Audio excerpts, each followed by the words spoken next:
السلام علیکم دوستو، ظہیر کے ہمراہ دعا کے انٹرویو پر دعا زہرا کی والدہ نے رد عمل کا اظہار کر دیا۔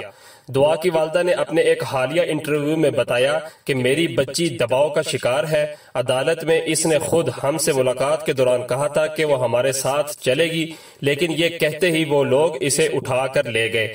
دعا کی والدہ نے رشتہ آنے کی بات کی تردید بھی کی اور کہا کہ آپ لوگ خود بتائیں، اگر کوئی رشتہ آئے گا اور لڑکی کسی کو پسند کرتی ہو تو ماں باپ اتنی جدوجہد نہیں کرتے، کوئی اپنی بے عزتی نہیں کرواتا۔ ہم صرف بچی کی خاطر یہ سب کر رہے ہیں تاکہ وہ بحفاظت گھر آ جائے۔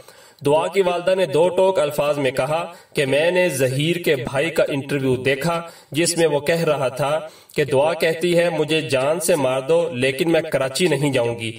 میں بتا دوں، اگر میری بیٹی کو آپ لوگوں نے مارا یا اسے کوئی خراش آئی تو میں آپ لوگوں کو چھوڑوں گی نہیں۔ انہوں نے کہا کہ کزن کو بلا وجہ اس میں دھکیلا جا رہا ہے۔ اس قسم کے کیس میں جائیداد اور ایسے ہی پوائنٹس اٹھائے جاتے ہیں اور یہ سب کو علم میں ہے۔ دعا کی والدہ نے اپنے انٹرویو میں کہا کہ میں نے ویڈیو میں دیکھا کہ 14 سالہ بچی کو گدی رکھ کر بٹھایا ہوا ہے، سب کی آنکھیں کھلی ہوئی ہیں، گدی پر بٹھایا ہے تاکہ وہ بڑی نظر آئے، وہ جیسی ہے اسے ویسے ہی دکھائیں۔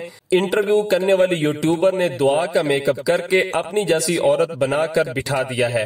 انہوں نے کہا کہ جب یہ کراچی میں تھے تو کسی میڈیا والے کو دعا کا انٹرویو نہیں لینے دیا گیا، اب اس زنیرہ نامی لڑکی نے کیسے انٹرویو کر لیا؟ اسے یقیناً ظہیر کے گھر والوں نے پیسہ کھلایا ہوگا، تبھی وہ بآسانی ان تک پہنچ گئی۔ دوران انٹرویو انہوں نے کہا کہ یہ جو لڑکا کہہ رہا ہے کہ ہم باہر چلے جائیں گے، بیٹا آپ پورے پاکستان کے داماد بنے ہوئے ہو، آپ میرے بھی داماد بنے ہوئے ہو، تو میں آپ کو بتا دوں کہ پاکستان سے باہر تو نہیں جانے دیں گے۔ ایک آپ نے بچی کو اغوا کیا ہے، دوسرا پوری دنیا کو پاگل بنا کے رکھا ہوا ہے۔ بچی کو ملک سے باہر لے جانے والی غلط فہمی کو اپنے دماغ سے نکال دیں۔ ان کا مزید کہنا تھا کہ یہ لوگ کہہ رہے ہیں کہ ہم شریف لوگ ہیں، کسی گینگ کے بندے نہیں ہیں، تو یہ لوگ رشتہ لے کر آتے۔